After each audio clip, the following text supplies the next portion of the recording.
ज्यादा है। तो खबर ये है कि जनरल फैज हमीद साहब जो हैं उनको गिरफ्तार कर लिया गया है। गिरफ्तार नहीं, मतलब उसकी जो ऑफिशियल वर्डिंग है वो है कि मिलिट्री ने उनको तहवील में ले लिया है, और ये आईएसपीआर की जानिब से है। तो ये कोई जराये की खबर नहीं है, बल्कि कंफर्म्ड स्टोरी है कि जनरल फैज हमीद जो है वो मिलिट्री की इस वक्त तहवील में है। और उसकी वजह ये बताई गई है कि टॉप सिटी का केस जो कि इसके मालिक ने उनके खिलाफ दर्ज करवाया था पहले सुप्रीम कोर्ट में। सुप्रीम कोर्ट ने कहा था कि डिफेंस मिनिस्ट्री में जाइए, डिफेंस मिनिस्ट्री में गया था, और फिर उसके बाद आर्मी ने इसके ऊपर बहुत अरसे से खबरें आ रही थी कि ये बात सुनी जा रही थी कि जनरल फैज हमीद के खिलाफ इंक्वायरी चल रही है। अब उनको तहवील में लिया गया है, और कहा यह गया है कि जनरल फैज हमीद को तहवील में इसलिए लिया गया है कि यह असर्टन किया जा सके, इसको कंफर्म किया जा सके कि आया वो इस केस में मुलविस थे या नहीं, और उनके खिलाफ जो शिकायत हैं वो दुरुस्त हैं या नहीं।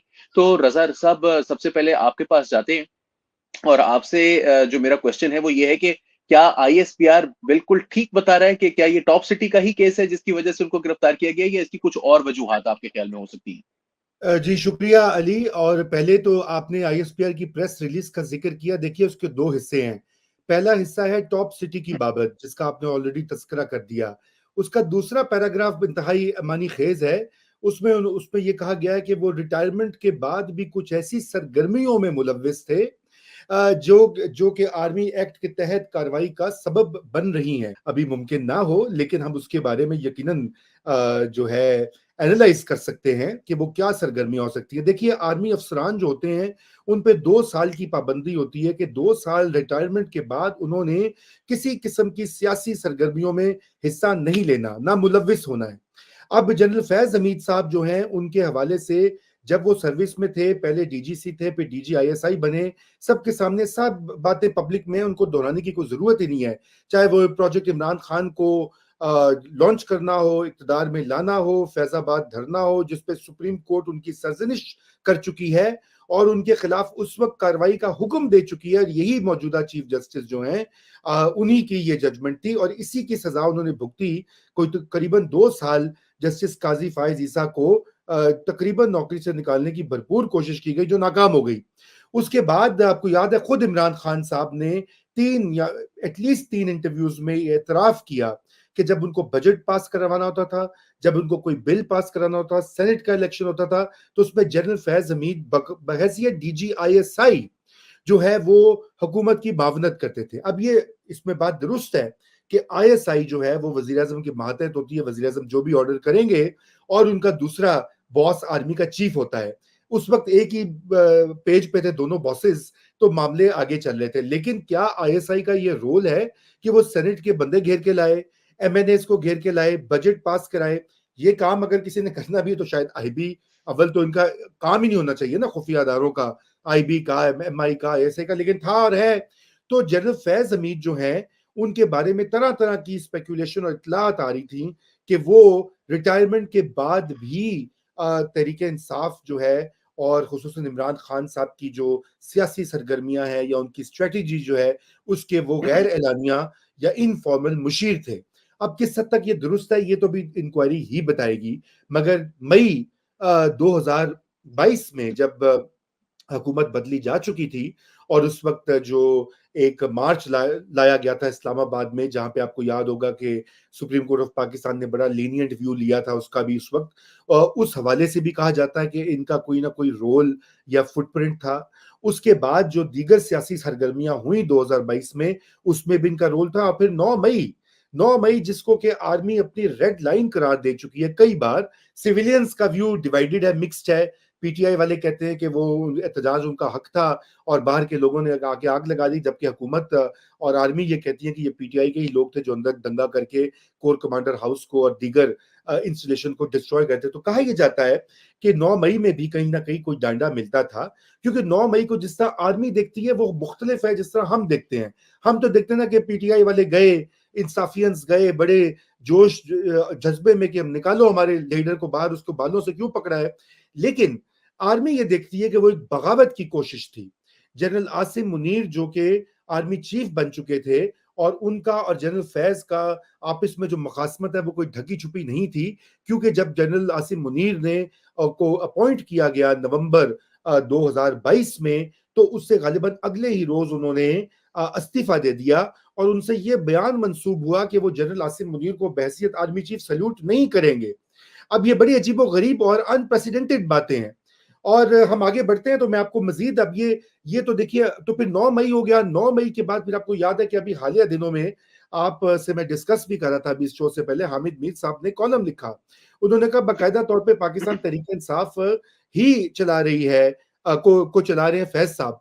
अब हामिद मीर साहब बड़े बाखबर आदमी हैं, और जो भी लोग उनसे इत्तेफाक ना करें या करें या ना करें, और तनकीद भी उन पे होती है, लेकिन ये कोई झुटला नहीं सकता कि वो इस्लामाबाद पिंडी में उनके बड़े अहम ज़राए हैं, अस्करी भी और सिविलियन भी।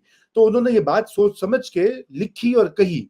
और फिर दूसरा, ख्वाजा आसिफ साहब ने जो अभी कोई हफ्ता पहले एक इंटरव्यू दिया, उसमें उन्होंने कहा कि जनरल फैज हमीद जो है वो बाजवा साहब की एक्सटेंशन की लॉबिंग कर रहे थे, और वो ये डील लेके आए थे कि हम नवाज शरीफ को, आप लोगों को रिलीफ देंगे, आपको गवर्नमेंट में लाएंगे, आप बाजवा साहब की एक्सटेंशन कर दें। तो ये बात भी ख्वाजा आसिफ ने कही। अब ये अगर आप सब चीजों को जोड़ें तो इससे ये साबित होता है कि पाकिस्तान की जो हालिया सियासत है उसमें ये एक सेंट्रल मरकजी किरदार थे।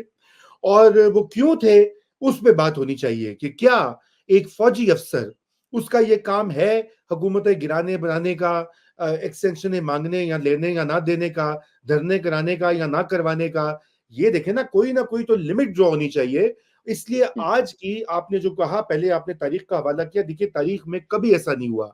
कोई DGISI जो है उसको आर्मी ने अपनी तहवील में कोट अनकोट नहीं लिया। उसका मतलब यही होता है अरेस्ट होना। आप जरा एक्यूरेट हो रहे थे। उसका मतलब ये है कि डाले में डालकर अपने एक रेस्ट हाउस में ले गए होंगे। चलो, कैदी नंबर 804 की तरह छोटे सेल में नहीं रखा होगा, लेकिन उनको हमारे जनरल फैज हमीद साहब को उन्होंने अपने गेस्ट हाउस में, सेफ हाउस में रखा होगा। वही सेफ हाउस है जहां पे वो मेल मुलाकातें करके जो है बजट की या बंदे तोड़ने का काम करते थे। शोमैया किस्मत इसीलिए कहते हैं कि जो पहिया घूमता है तारीख का, तो फिर वैसे घूमता कि आप भी उसकी जद में आ जाते हैं। तो बात यह कि ऐसा नहीं हुआ। ये बड़ी अनप्रेसिडेंटेड, गैर मामूली और तारीखी डेवलपमेंट है। इसके आगे कुछ हो के ना हो मुझे नहीं पता। एक DGISI हमारे जो इस प्लेटफॉर्म पे भी आते हैं, जनरल दुरानी, उनकी पूछगिछ की गई थी, जनरल असद दुरानी की। और वो इसलिए नहीं की गई थी कि उनका कोई सियासत में रोल था, वो इसलिए की गई थी उन्होंने किताब इंडियन इंटेलिजेंस चीफ के साथ मिलकर लिख दी थी। तो उनसे कहा गया आपने ये क्यों लिखी है किताब, उसमें थोड़ा इम्कान बढ़ता है इंडिया पाकिस्तान की सुलह का। अच्छा, वो फिर एक फजा बन जाती है। वो पूछगिछ हुई, गालिबन कुछ देर के लिए उनको तंग किया गया, लेकिन अब मेरी मालूमात है कि मामला सेट हो चुका है। लेकिन आगे आप प्लीज अपनी बात जारी जी, रखें। मैं अच्छा रज़ा साहब, एक और चीज़ भी है, वो ये कि वो जनरल फैज़ हमीद के जो आर्मी के अंदर रहते हुए या आर्मी से निकलने के बाद जो उनका सियासी किरदार है, वो तो तवील है। धरना 2017 का, उसके ऊपर TLP का जो धरना था, और उसके बाद फिर नवाज़ शरीफ साहब ने उनका नाम भी लिया था जब वो लंदन में थे, उस वक़्त 2018 में। और फिर मुतादिद जो वो अच्छी तरह डॉक्यूमेंटेड है। लेकिन ये जो टॉप सिटी का केस है, ये एक इंतहाई प्रॉब्लमैटिक केस इस वजह से भी बनता है कि ये कोई आर्मी की पॉलिसी नहीं है, ये कोई आर्मी चीफ का ऑर्डर नहीं है, बल्कि ये मामला कुछ इस तरह से है कि एक टॉप सिटी एक हाउसिंग सोसाइटी है, और उसका मालिक जो है उसको 1 बरस पहले या उसी बरस हुकूमत की जानिब से एक्नॉलेजमेंट दी गई कि उन्होंने सबसे ज्यादा टैक्स जमा करवाने वाले बिजनेसमैन में से एक थे वो। और फिर उनको उठाया गया उनके घर से, उनके ससुर को उठाया गया, उनके साले को उठाया गया, और फिर उन साहब को जबरदस्ती की गई। जो अबसार आलम की ये स्टोरी है, इसी बरस के अवाइल में जनवरी 2024 में उन्होंने ये लिखी स्टोरी। और उसके अंदर उन्होंने ये बताया कि जो ये साहब थे, मुइज नाम है इनका, और इनके जो सारी जमीन है रावलपिंडी और इस्लामाबाद के संगम पर, उसके उनको ये दबाव डाला गया, उनको मार पीट कर, कि आप आधी रकम जो है, आधी जो प्रॉपर्टी है, वो मेरे भाई के नाम यानी नजफ के नाम करें, यानी फैज हमीद साहब के भाई के नाम, जो कि DGC थे उस वक्त, जनरल फैज हमीद, उनके भाई नजफ हमीद साहब, जो कि चकवाल के एक बड़े बिजनेसमैन हैं, उनके नाम करें, और आधी रकम जो है वो एक खातून जो कि लंदन में थी, जिनका पहले से प्रॉपर्टी पर क्लेम था। ये कितना और सीरियस कौन मामला है आपके ख्याल में? और कौन सा बिजनेसमैन है? आप लोग भी जो है ना बस आ जाए। मतलब आपको भी अच्छी तरह पता है, पटवारी थे वो, ठीक है, वहां के नजफ जी। हमीद साहब। बाद में उनकी तरक्की कर दी गई इमरानी दौर में, और बुज़दार साहब को जब चूंकि लगाया गया था तो नायब तहसीलदार या तहसीलदार लगवा दिया गया। फिर उसके बाद कोई वो सियासत में भी उनको कहा जा रहा था कि वो हिस्सा लेंगे। तो ये कमाल की बात है कि वो अपने ही, देखिए ये बात तो यकीनन आर्मी के लिए भी ये बहुत प्रॉब्लम है कि अगर आर्मी का एक इतना सीनियर बंदा, देखे ना मेजर कर्नल ब्रिगेडियर तो करते हैं इस तरह के काम, रोजाना वीडियोस भी आती हैं, चेक पोस्ट पे डंडे लगा दिए, पुलिस वाले को थप्पड़ लगा दिया, दुकान में गए तो उसको मार दिया। लेकिन एक इदारे का नंबर 2 DGISI तो कई एतबार से पावरफुल होता है, वजीर आजम से भी और शायद आर्मी चीफ से भी कभी मराइल पे हो जाता है। वो अगर ये काम कर रहा है तो उसका ये मतलब है कि ये तो इदारे की बड़ी बदनामी है। तो बिल्कुल देखिए रीजन ये मिला है, ये रीजन जो है ये सॉलिड इसको इस्तेमाल किया जा रहा है। मैं अली ये दोहराऊंगा, ये रीजन इस्तेमाल इसलिए किया जा रहा है कि इसकी आड़ में उनको अरेस्ट करके या कस्टडी में लेके तहवील में लेकर मजीद पूछगिछ हो सकती है। और मजीद पूछगिछ क्या होगी, अब असल बात जो है ना वो ये है, असल बात ये है कि ये पूछगिछ जो होगी, एक तो टॉप सिटी केस के हवाले से बात होगी, उस पर वो कहेंगे मेरे भाई ने या फलाने ने ये झूठा इल्जाम है। लेकिन फिर उनसे पूछा जाएगा कि आप 2022 में सर क्या कर रहे थे, आप 2023 में 9 मई में आपका क्या रोल था, आपकी इमरान खान से कितनी मुलाकातें हुई, जरा फोन तो दिखाइए अपने, पता नहीं उन्हें फोन उनके वो हैं कि नहीं है, जरा व्हाट्सएप तो दिखाइए, वॉइस नोट्स तो दिखाइए। क्योंकि अगला मरहला जो आ रहा है वो अगला मरहला ये है कि जो इस्टेब्लिशमेंट की ये काविश है या ख्वाहिश है कि सुप्रीम कोर्ट ऑफ पाकिस्तान और अदालतें जो हैं वो तो हमारा काम जो है, हमारी जो प्लानिंग है उसके उसके रास्ते में आ रही हैं।